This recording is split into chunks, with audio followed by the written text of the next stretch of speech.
Taasisi ya World Islamic Propagation and Humanitarian Services, WIPAS, inatarajiwa kuenzi kumbukizi Imam Hussein pamoja na familia yake katika mwezi wa Muharram.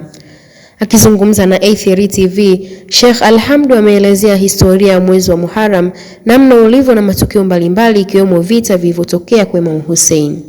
Au kumbukizi ya mwezi wa Muharram. Cha kwanza tufahamu, tunasema Muharram ni mwezi wa kwanza wa Kiislamu. Tunasema Muharram ni mwezi ambao uligubikwa na matukio mengi ya kihistoria, na haya matukio yanamhusu sana aliyetuletea Uislamu ambaye ni Mtume Muhammad sallallahu alaihi wa alihi wasallam pamoja na kizazi chake.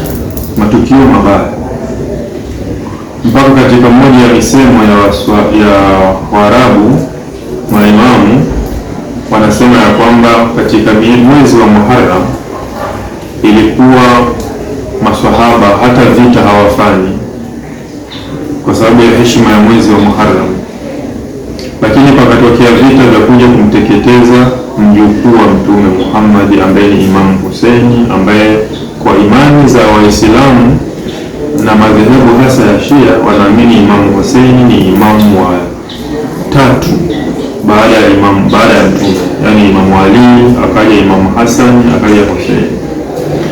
Katika historia ya Kiislamu kulikuwa kuna mapingamizi mengi sana. Mtume Muhammad alikuwa na upinzani wa kina Abu Sufyan, akaja Imam Ali akawa na upinzani wa Muawiya, na Imam Hassan mwishoni akaja Imam Hussein upinzani wake wakiwa ni Yazid bin Muawiya.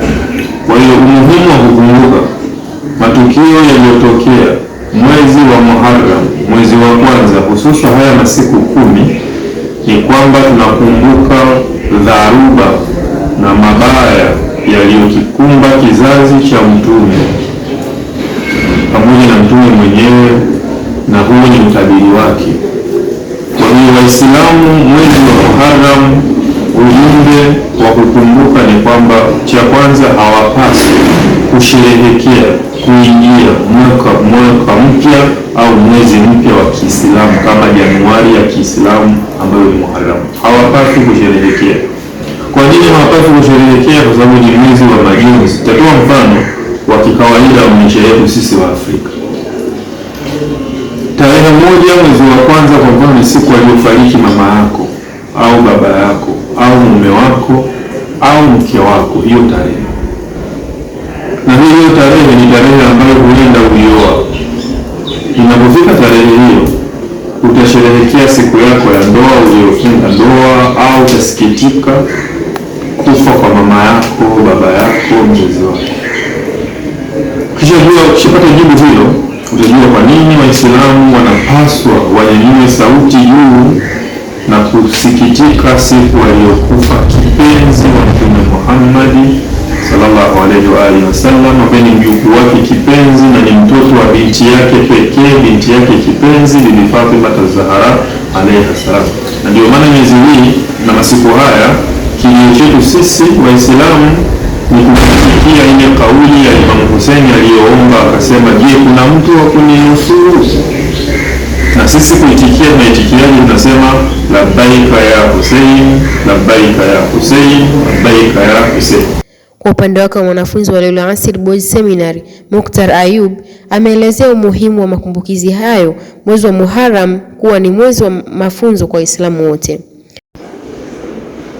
Tukio ama kumbukizi ya Imam Hussein ni jambo ambalo ni muhimu sana, kwa sababu ni jambo ambalo linaishi na halipaswi kuwa historia tu kama wengi wetu tunavyofanya, kwa sababu zilizompelekea Imam Hussein afanye kile alichokifanya ilikuwa ni kupinga uongozi mbaya, na hili jambo lipo mpaka sasa hivi na linaonekana katika nchi nyingi zinapitia tatizo hili. Kwa hivyo kumbukizi ya Imam Hussein na lile jambo lote la Karbala halipaswi tu kubaki kuwa ni historia na watu wanasoma na wanapiga vifua, bali linapaswa kuwa ni mafunzo ambayo watu wanatakiwa yachukue katika maisha yao ili wao wenyewe pia inapofikia mahali ambapo wao inabidi watoe muhanga, wapambane dhidi ya uongozi mbaya, dhidi ya uonevu, dhidi ya ukafiri na mambo kama hayo, wawe tayari kujitoa kama alivyojitoa Imam Hussein. Mwezi wa Muharram hufanyika kila mwaka ndani ya taasisi ya Whippers kwa lengo la kuenzi kifo cha mjukuu wa Mtume. Nikiripoti kutoka mkoani Pwani, mimi ni Amina Shabani, A3 TV.